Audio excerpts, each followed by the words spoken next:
नमस्ते, welcome to India Wave. Sri Lankan president Ranil Wickremesinghe India visit पर है।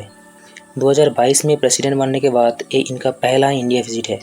इस विजिट के दौरान बहुत सारे इंपॉर्टेंट डेवलपमेंट में निकल के आ रहा है इंडिया श्रीलंका रिलेशन के बीच। चलिए बहुत शॉर्ट में देखते हैं इस विजिट के कंक्लूजन। सबसे पहले और सबसे बड़ा डेवलपमेंट है यूपीआई को लेके।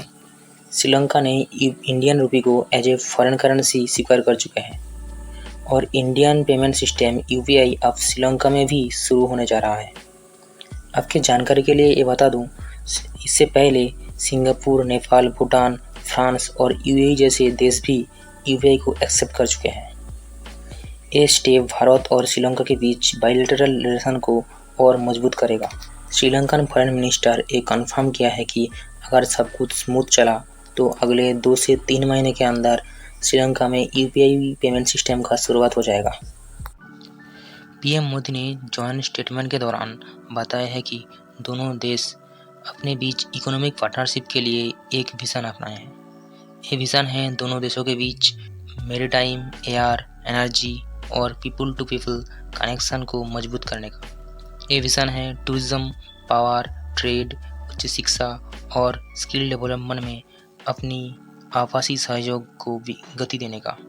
ये विजन है श्रीलंका के प्रति भारत के लॉन्ग टर्म कमिटमेंट का।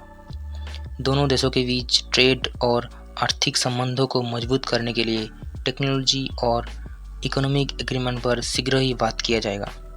ट्रेड और टूरिज्म को प्रमोट करने के लिए इंडिया के नागपट्टनम और श्रीलंका के बीच पैसेंजर फेरी सर्विस शुरू करने के भी निर्णय लिया गया है। दोनों देशों के बीच इलेक्ट्रिसिटी ग्रिड के कनेक्ट करने के काम को जल्दी आगे बढ़ाया जाएगा।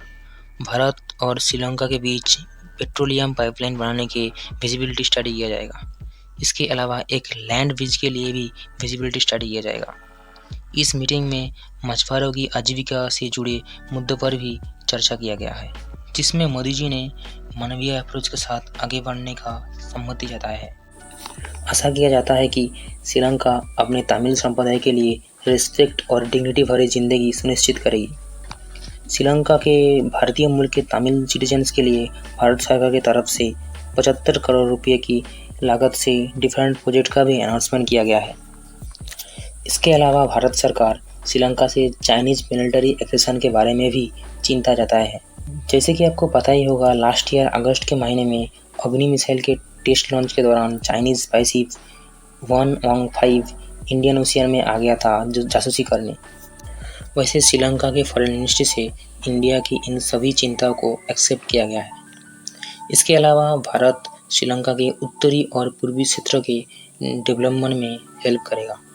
फाइनली एक स्थिर, सुरक्षित और समृद्ध श्रीलंका न केवल भारत के हित में है बल्कि पूरे इंडियन ओशियन रीजन के हित में है। इसीलिए भारत अपने नेबरहुड फास्ट और सागर पॉलिसीज से श्रीलंका के हेल्प करने की हर संभव प्रयास करेगी। आज के लिए इतना ही, फिर मुलाकात होगी किसी नए टॉपिक के साथ। तब तक के लिए stay healthy, stay safe and जय हिंद।